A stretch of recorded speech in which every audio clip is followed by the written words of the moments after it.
The depth charges detonated 300 meters off the port bow, and Captain Marin Harsk felt the concussion roll through the hull of the TDS Ashenvale like a fist closing around her ribs. That was Pattern Alpha, the ranging salvo. 6 charges spread in a hexagonal dispersal, designed to map the density gradient at this depth and give Torvald's sonar array something to calibrate against. Not a kill shot. A question asked to the dark. The dark answered. Bearing unchanged, Lieutenant Torvald reported from the sonar station, his voice clipped to the bone. They're still running the same heading, 2,600 meters below us, speed constant at 42 knots. Formation holding, 14 contacts, Crescent School, no deviation.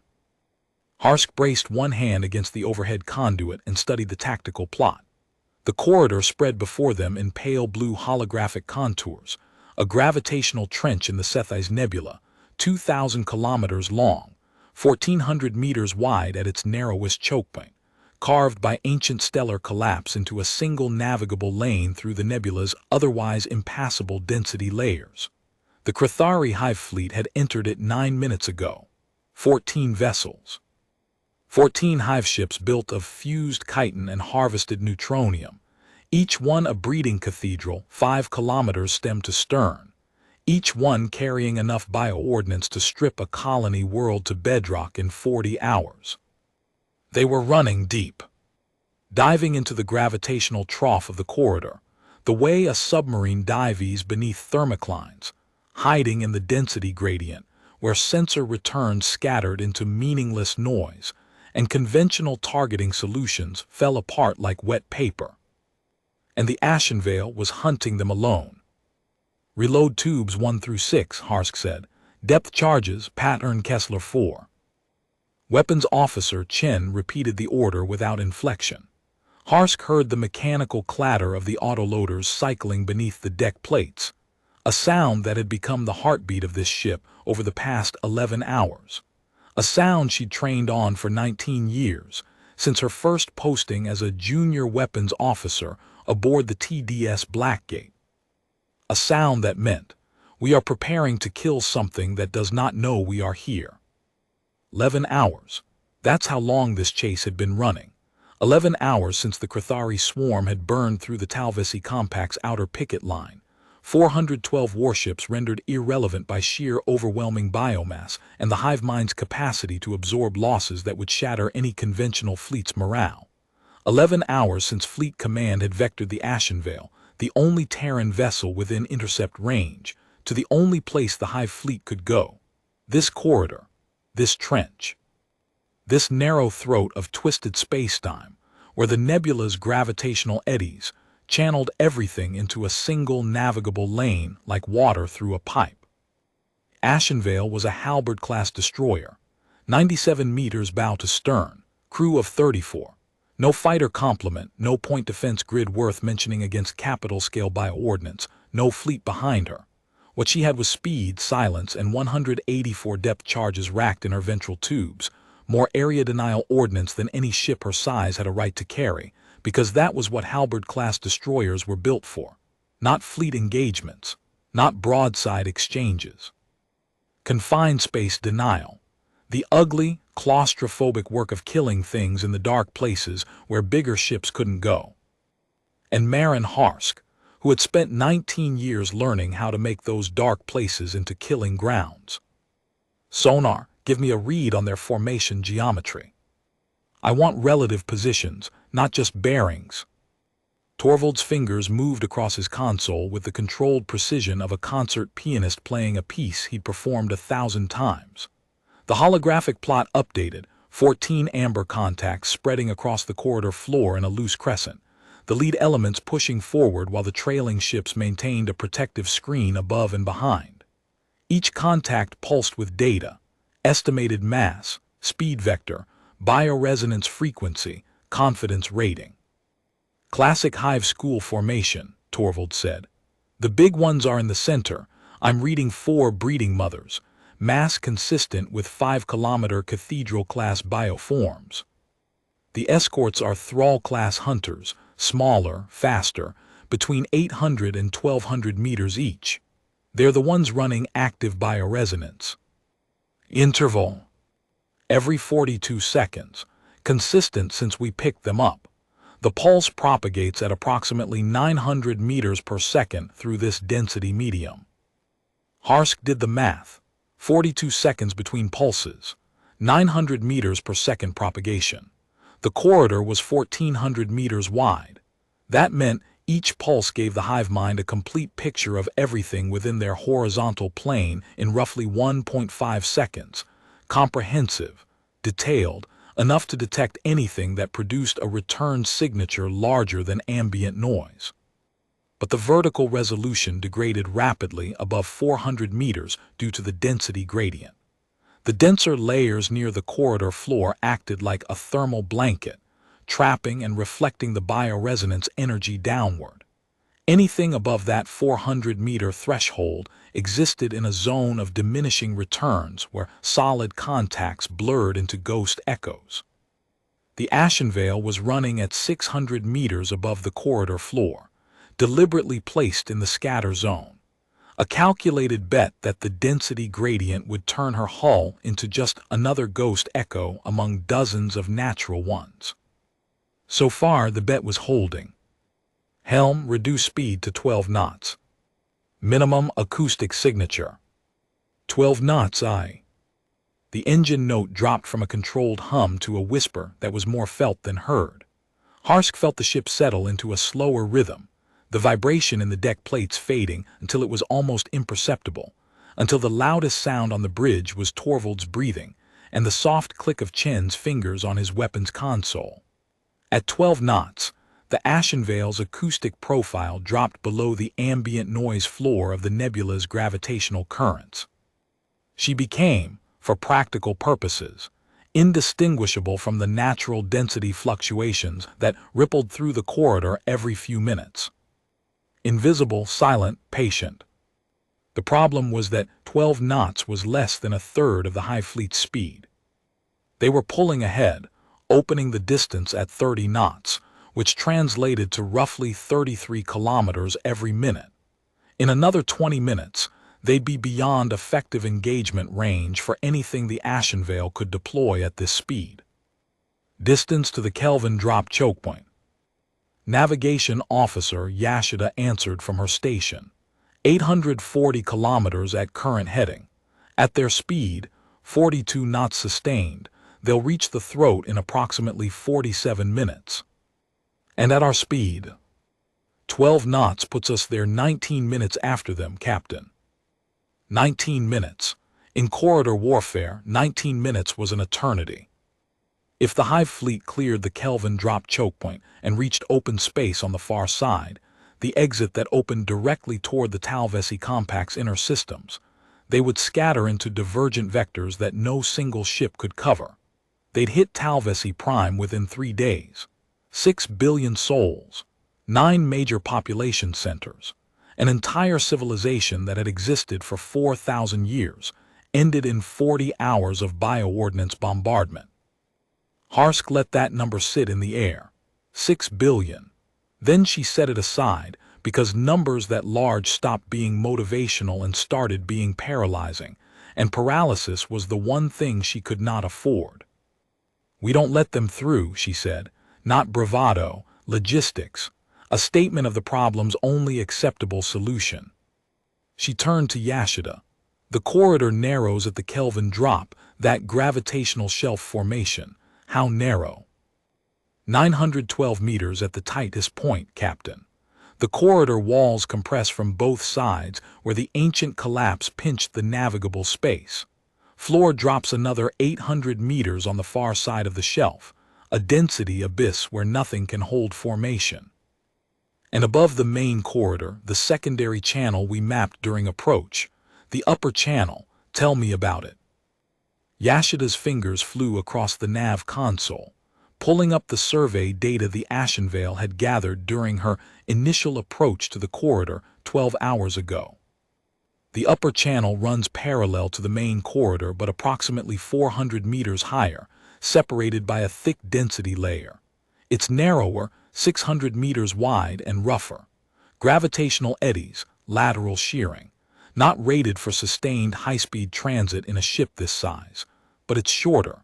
It curves above the main corridor for about 200 kilometers before rejoining just ahead of the Kelvin drop. If we sprint through it at maximum 48 knots, can we beat them to the choke point? Yasuda ran the calculation twice. Yes, by 7 to 8 minutes depending on how much the eddies slow us. Detection risk. The density layer between the channels is thicker in that section. Their bioresonance won't penetrate it cleanly.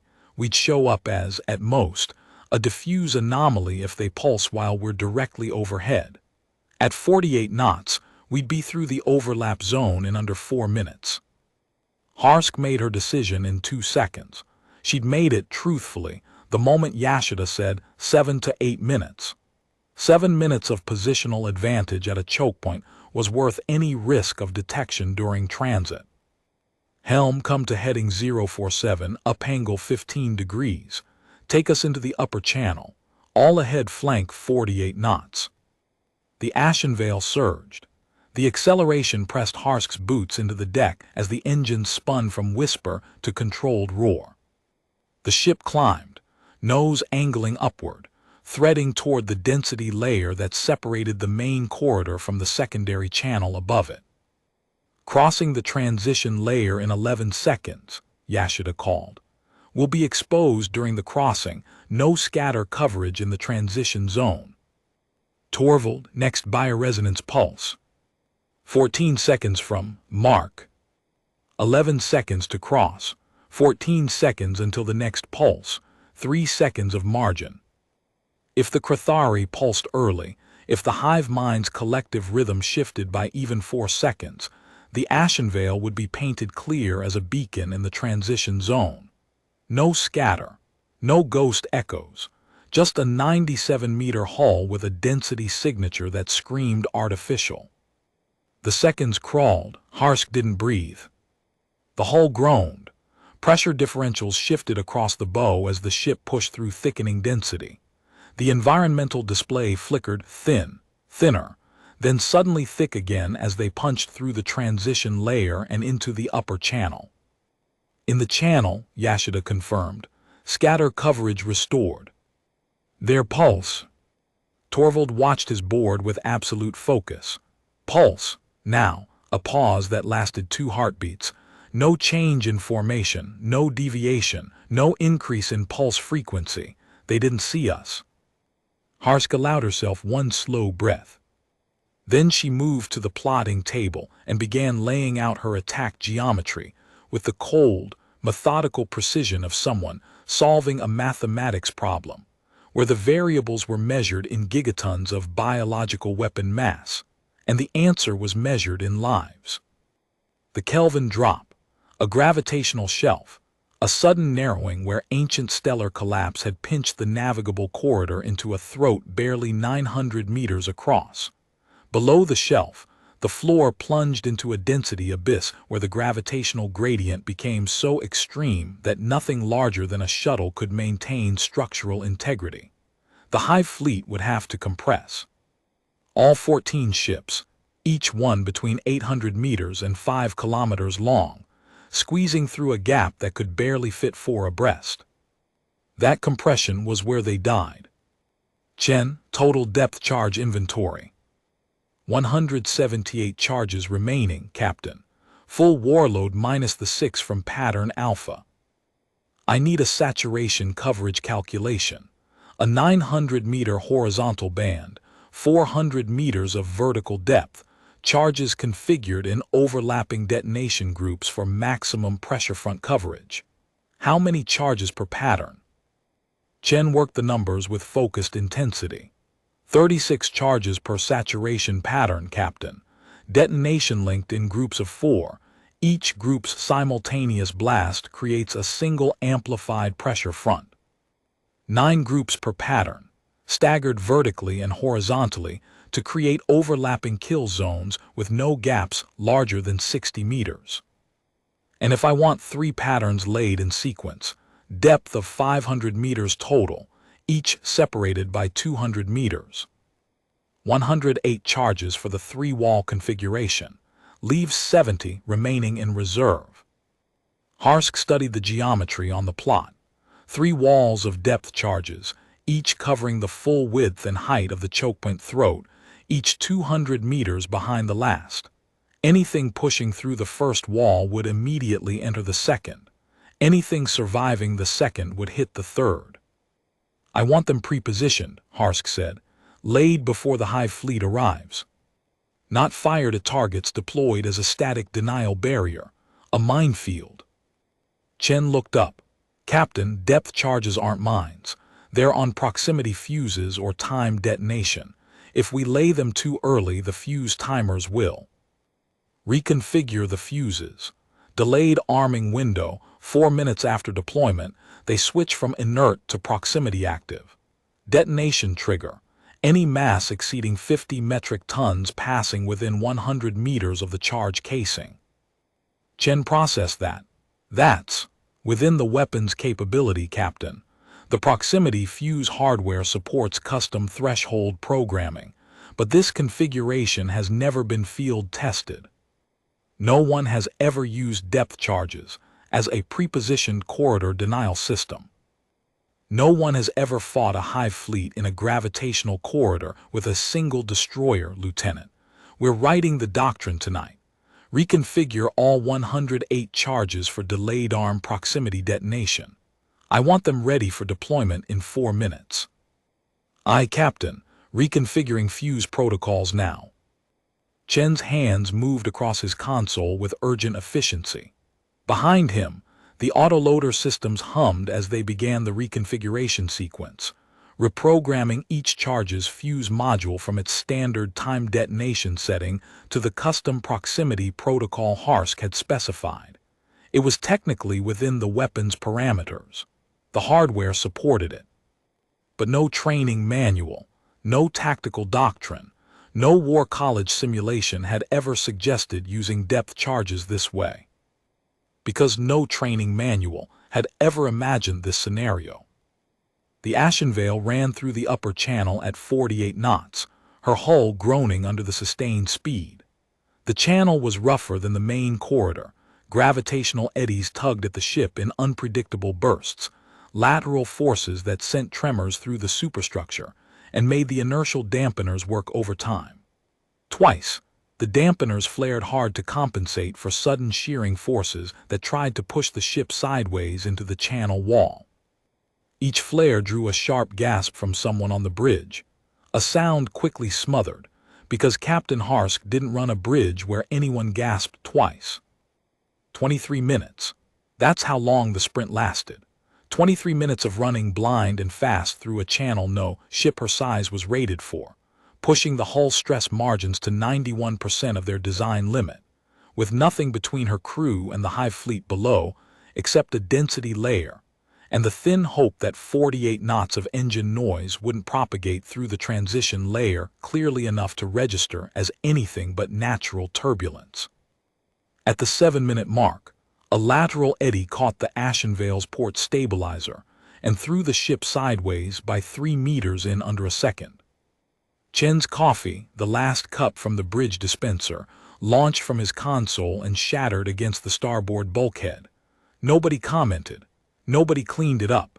The brown liquid drifted slowly down the wall as the ship steadied and pressed on. At the 14-minute mark, Torvald reported a shift in the Hive fleet's bioresonance below them, a slight frequency increase that could have been coincidence or could have been the collective registering a faint anomaly overhead. Harsk said nothing. There was nothing to say. They were committed. The upper channel offered no turnback points. They either reached the other end or they didn't, and slowing down would only increase the time they spent within detection range.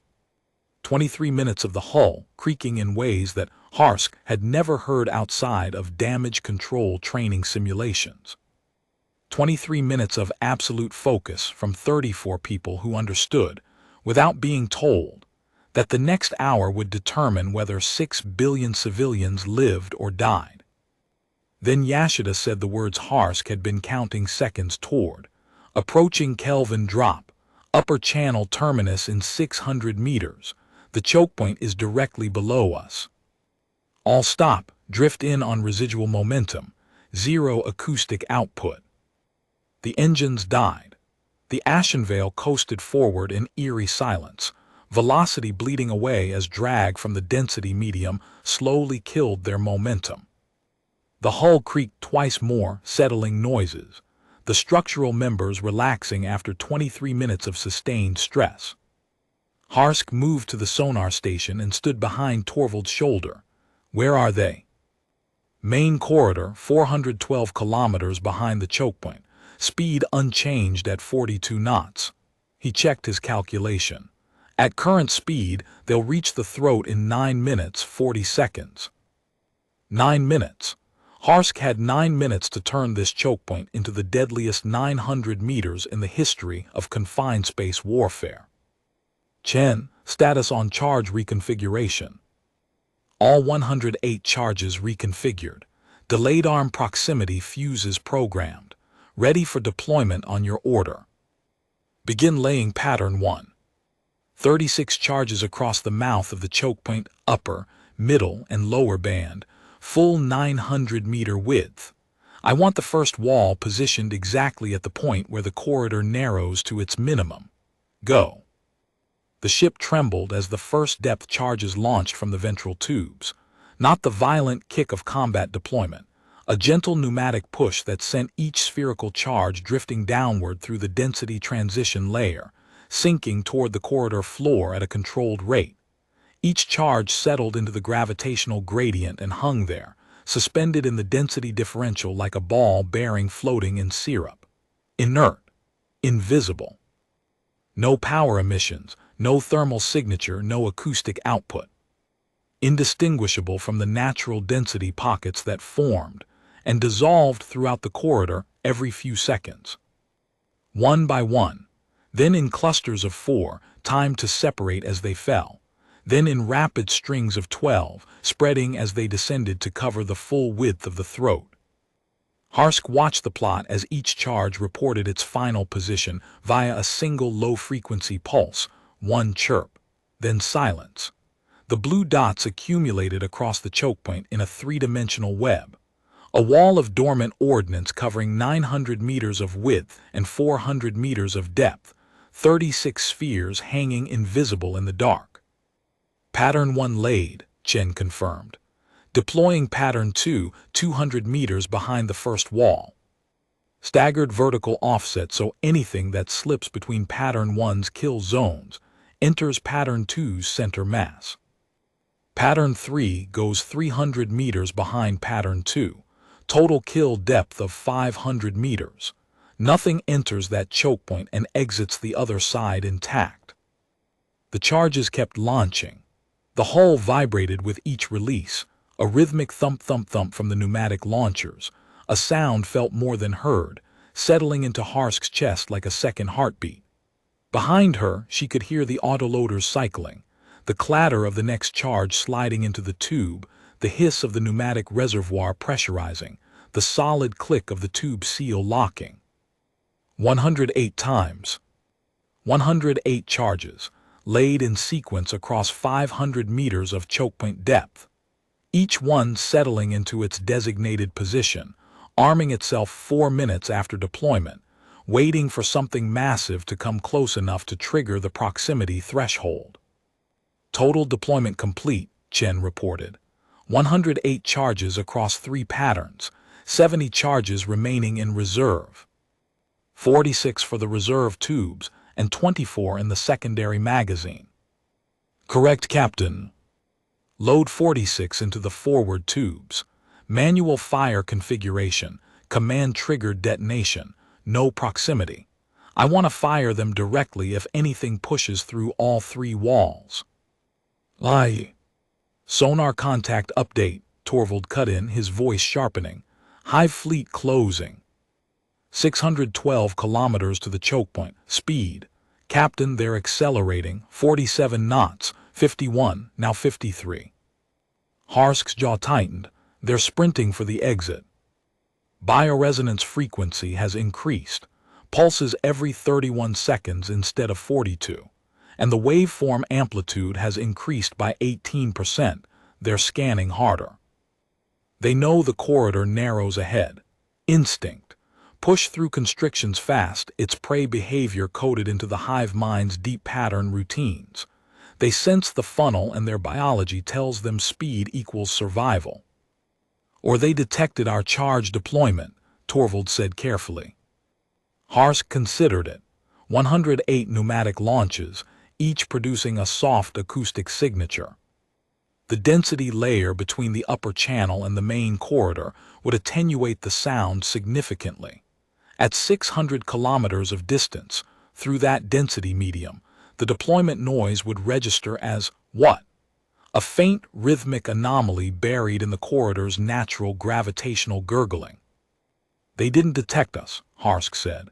If the hive mind had identified a threat ahead, they wouldn't accelerate into it, they'd reverse or disperse into defensive formation. They're accelerating because their instincts say, through the narrow place as fast as possible. It's the response of something that's been funneled before and learned that speed saves. She paused. This time it won't.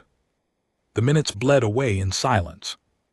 Harsk stood at the plotting table, watching the amber contacts creep forward with the terrible patience of someone who has set a trap and now must wait for the prey to walk into it. The choke point waited below, 108 charges hanging invisible in the gravitational dark, patient as held breath. 400 kilometers.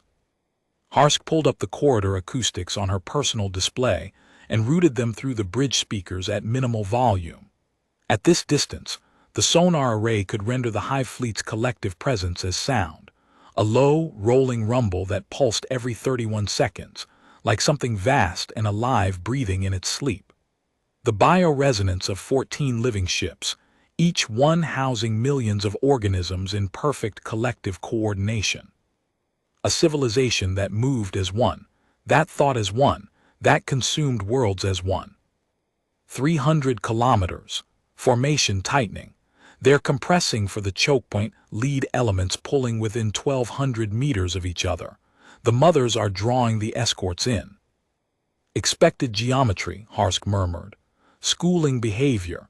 They bunch up before the narrow passage, push through en masse, expand on the other side. It's exactly like watching a school of fish compress before a reef gap, Torvald said. It is, Harsk's voice dropped, and we're the thing on the other side of the reef that the fish don't know about. 200 kilometers, speed 54 knots now. Bioresonance pulses every 27 seconds. That's the highest scan frequency I've ever recorded from Krythari vessels. They're nervous, Harsk said. Not because of us, because narrow spaces are where hive fleets are vulnerable and their collective knows it. 800 years of expansion teaches you where the choke points are. 100 kilometers. Chen spoke from the weapons station, his voice flat and precise. At current acceleration, lead elements will enter pattern 1's kill zone in 3 minutes, 12 seconds. Arm the charges. Arming all 108 charges. Proximity fuse is active. Detonation threshold, 50 metric tons within 100 meters. 4-minute delay complete on all deployed charges. They are live. On the plot, 108 blue dots turned amber, armed, waiting. All hands, Harsk said into the ship wide. Her voice was level, measured, the voice of someone who has rehearsed this moment in her mind for 19 years without ever expecting it to arrive quite like this. Brace for sustained combat. Rig for depth charge shock. Secure all loose equipment. This will not be brief. The bridge crew moved with trained efficiency, securing coffee cups, locking console panels, tightening harness straps. Harsk gripped the edge of the plotting table with both hands and planted her feet shoulder-width apart. The shock from their own charges detonating in the confined corridor would roll back through the density medium and hit the ashen veil like a succession of body blows. Not lethal at this distance, but not gentle either. 2 minutes to first contact, Torvald reported. Lead elements entering the chokepoint throat. 2 Thrall-class escorts out front, 800 meters each, moving at 56 knots. Bioresonance pulsing every 23 seconds. They're scanning hard. Harsk watched the two amber dots slide into the narrow band on her plot, where the first wall of charges waited. The escorts were the Hive fleet's eyes. Their bioresonance pulses were the most sophisticated sensor system the Krythari possessed, capable of detecting density anomalies as small as a shuttle at ranges of several hundred meters. But depth charges at rest produced no density anomaly, no power emissions, no thermal contrast, no acoustic output. They were lumps of inert casing with the same density as the surrounding gravitational medium, hanging motionless, indistinguishable from natural pockets of condensed gas and dust. Until something massive passed within 100 meters. The first escort crossed the threshold. 4 charges detonated simultaneously. In a gravitational corridor, an explosion didn't just produce a blast wave. It produced a pressure cascade. The confined space channeled the expanding force between the corridor walls, amplifying it through reflection and constructive interference. The pressure front bounced off one wall, reinforced by the charge group on the opposite side, creating an overlapping zone of absolute compression in the center of the corridor that exceeded the structural tolerance of any known biological material. The first escort ceased to exist. One moment, 800 meters of chitinous hunter, bioresonance pulsing with predatory confidence. The next, a scatter of tumbling fragments, chitin shards and organic fluid dispersing into the density medium like an ink drop in water. The second escort hit the next charge cluster 0.2 of a second later. Same result, a flash of compression. A moment of resistance from the reinforced chitin hull. Then collapse, catastrophic structural failure propagating from the center of the hull outward, the organism's body literally crushed by pressure that exceeded every design parameter its biology had evolved to withstand. Then the main body arrived. Multiple detonations across Pattern 1, Torvald reported, his voice rising despite years of training. 12, 16, 22 simultaneous proximity triggers. I'm counting. Captain, the entire first wall is detonating in sequence. The formation pushed into it at speed and triggered every cluster within 4 seconds. Results: 2 escorts destroyed. 1 escort critically damaged, tumbling, no bioresonance. But the mothers are pushing through. They're bigger, they're tougher, and they're using the dead escorts as debris shields. I'm reading 4, no, all 4 breeding mothers still mobile, pushing through the Pattern 1 debris field toward Pattern 2. Harsk's fingers tightened on the plotting table. The breeding mothers were 5 kilometers long. Their hulls were layered, fused chitin over neutronium composite bone structure, with biological repair systems that could seal breaches in real time. A standard depth charge group designed to kill an 800-meter escort might crack a mother's outer layer without reaching the critical internal structures. But Pattern 2 would hit them with fresh charges, after Pattern 1 had already started the fractures. Pattern 2 contact in 8 seconds, Chen called. 7. 6. The second wall detonated. The corridor shook. On the Ashenvale's bridge, 600 meters above and 300 meters behind the kill zone, the pressure wave arrived as a bone-deep thud that rattled every surface on the ship. Harsk felt it in her teeth, in her spine, in the metal of the plotting table vibrating against her palms. Pattern 2 engaging. I'm reading massive structural damage to Mother 1. Hull fractures propagating along the primary seam. Bioresonance failing on Mother 1, she's breaking apart. Mother 2. Wounded, 20% of her hull collapsed inward, but still driving forward. Mothers 3 and 4 right behind her, relatively undamaged. They used Mother 1 as a shield. Harsk watched the plot. The Hive fleet's crescent formation had collapsed into a desperate column, survivors stacking behind the dead, pushing forward through the wreckage of their own kin. The hive mind was adapting, using its own casualties as ablative armor, sacrificing the forward elements to protect the breeders behind them. Intelligent, ruthless, and still pushing toward the exit. Pattern 3 contact in 12 seconds, Torvald called. Pattern 3 was the last prepositioned wall. 44 charges covering a 900-meter band 300 meters behind Pattern 2. If the remaining mothers pushed through it, there would be nothing between them and open space except the Ashenvale's reserve charges and the Ashenvale herself. The 12 seconds felt like 12 hours. Pattern 3 detonated. The entire corridor lit up on sonar, a wall of pressure fronts overlapping in cascading waves that turned the choke point into a compression chamber. Harsk gripped the plotting table as the ship rocked again. Harder this time, the proximity to Pattern 3's position meant the returning pressure wave hit them with genuine force.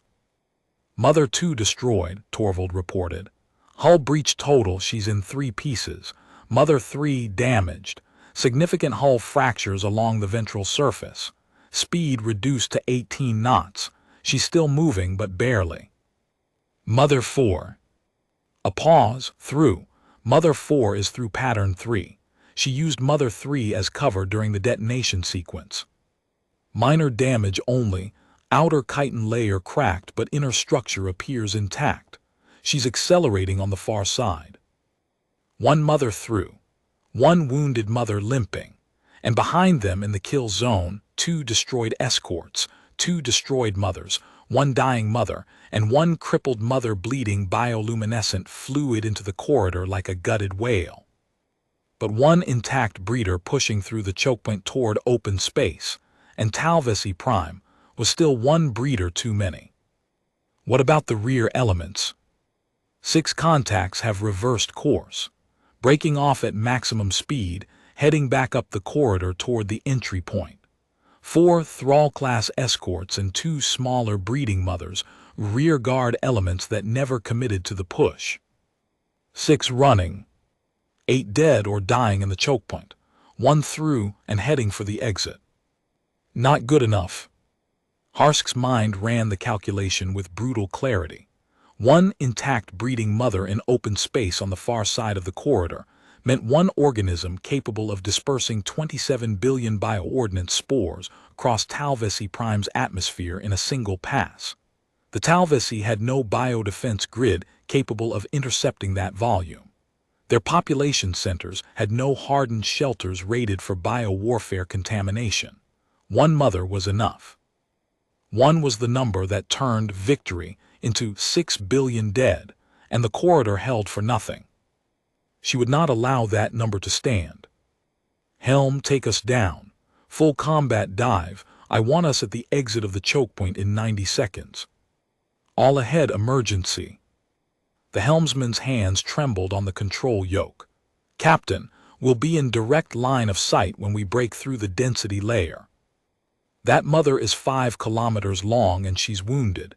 She can't maneuver in the corridor. We're 97 meters and we have 46 charges loaded. Take us down. Now. Aye, Captain. Combat dive. The Ashenvale plunged. The nose angled down 30 degrees, engines roaring from silence to full military power in 3 seconds. The ship punched through the density layer between the upper channel and the main corridor, hull screaming as pressure differential slammed across every surface plate simultaneously. Warning tones sounded. The inertial dampeners strained, went briefly to amber, then recovered as the ship cleared the transition zone and dropped into the main corridor. They fell 600 meters in 11 seconds. The gravitational gradient pulled at them, tried to twist the ship's attitude. The helmsman fought it with white-knuckled hands and a string of corrections so rapid his fingers blurred on the yoke. Entering choke point exit zone, Yashida called. Mother 4 is ahead of us bearing 003, distance 1400 meters, speed 28 knots and accelerating. We're behind her. Yes, we emerged on the choke point's exit side. She's between us and the open corridor beyond.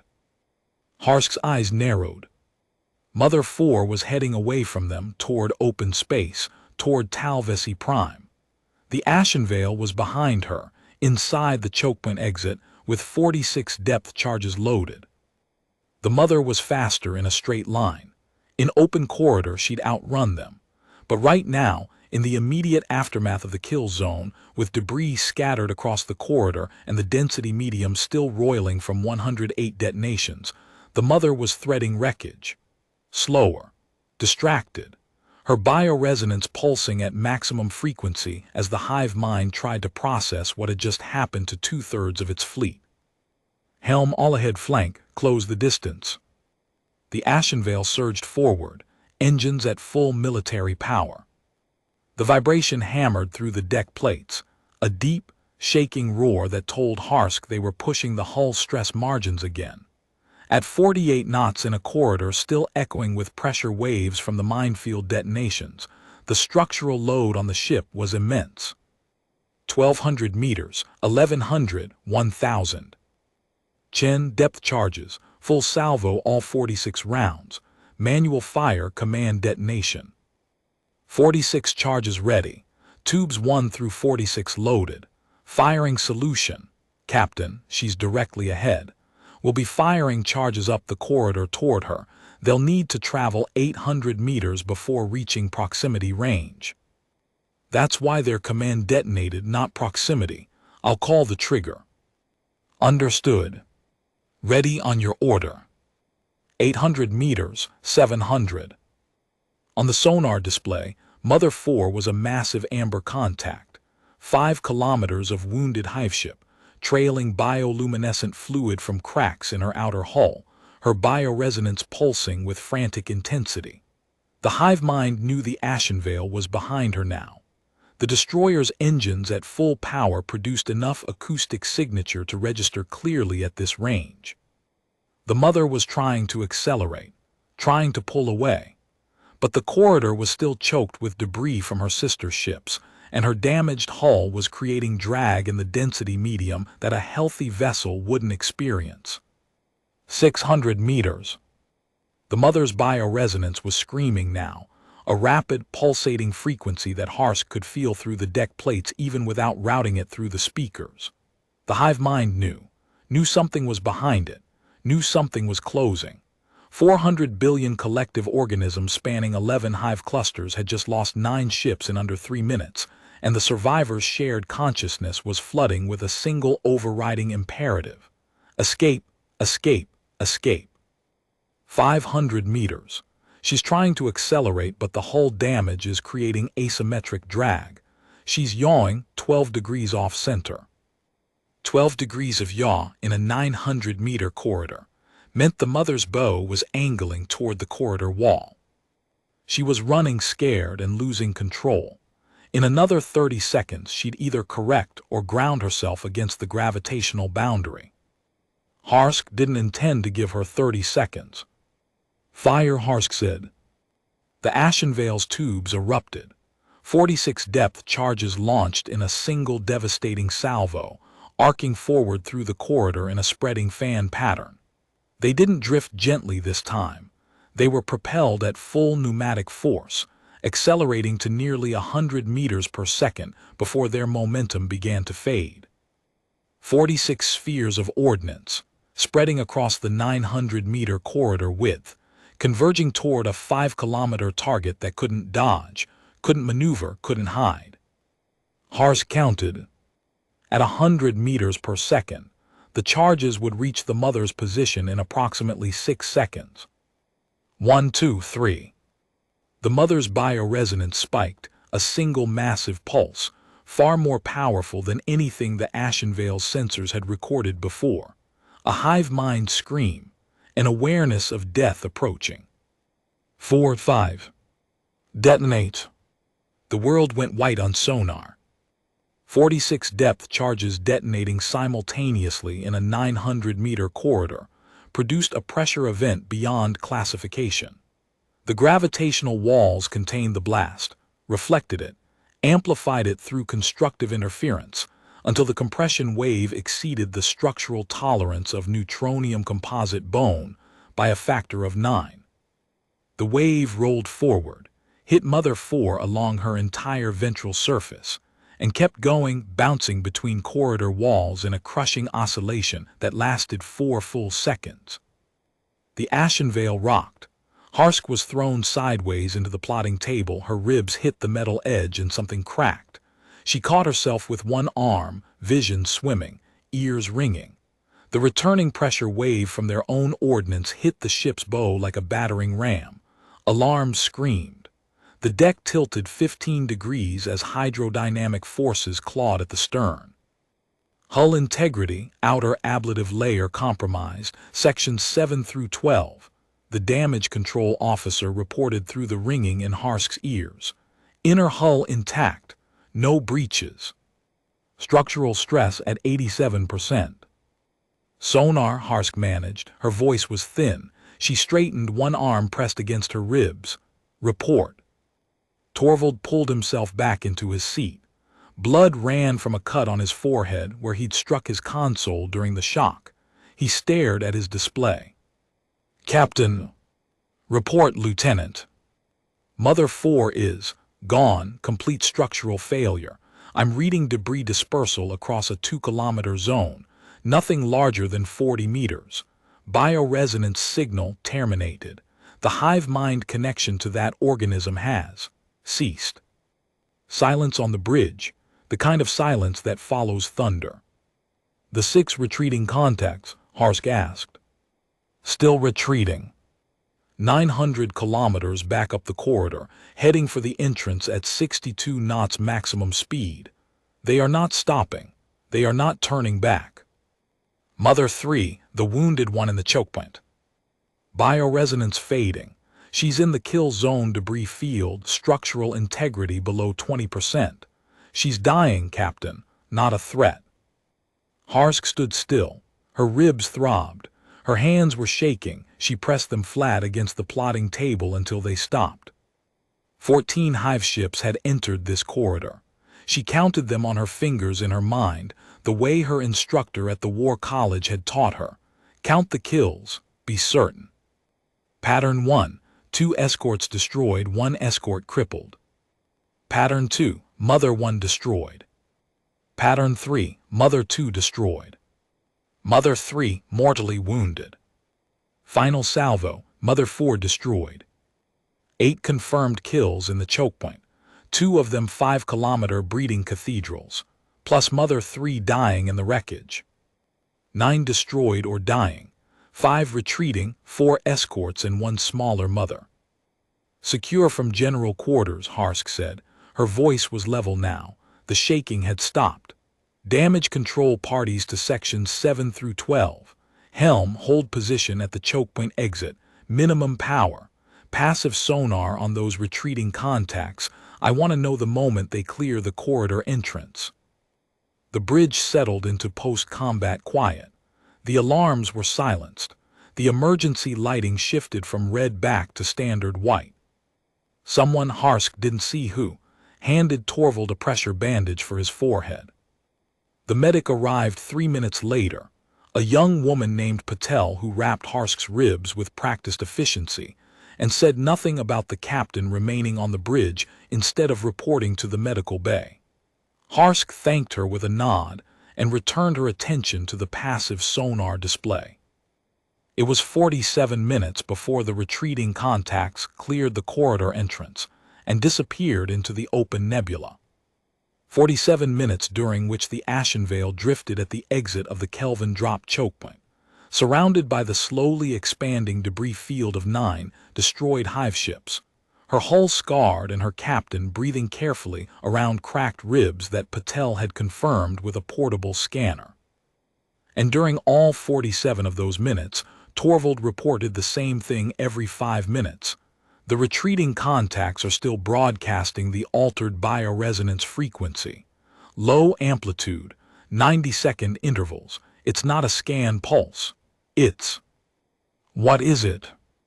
Based on cross-reference with known Krythari bioresonance profiles, it's a distress signal, Captain. A collective fear response. They're broadcasting terror. 6 Hive-Ships. Millions of collective organisms per ship. a hive mind that had consumed 9 worlds in 800 years of relentless expansion, broadcasting fear into the void, uninterrupted, for 47 minutes. Fear of a 97-meter destroyer and 178 depth charges. Harsk logged it. Fleet intelligence would find it interesting. The Talvesi defense fleet arrived 9 hours later. 412 warships, carriers, battlecruisers, heavy destroyers, fighter wings, filling the corridor from wall to wall.